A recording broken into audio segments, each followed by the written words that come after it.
For thousands of years, the people had been nomads, following the rhythms of the earth, the passage of the sun, and the dance of time.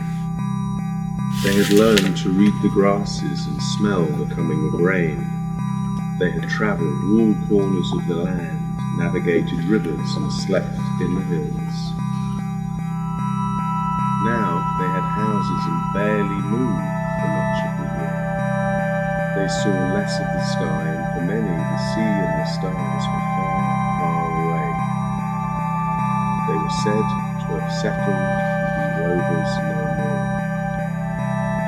But deep in their hearts, down inside them, they knew that change is ever present, and what seems to be still is always just a pause. A long time ago, the wise deer Swifthorn, fearing the loss of this knowledge, had decreed that the people honour their wandering roots each year on a communal day of roving.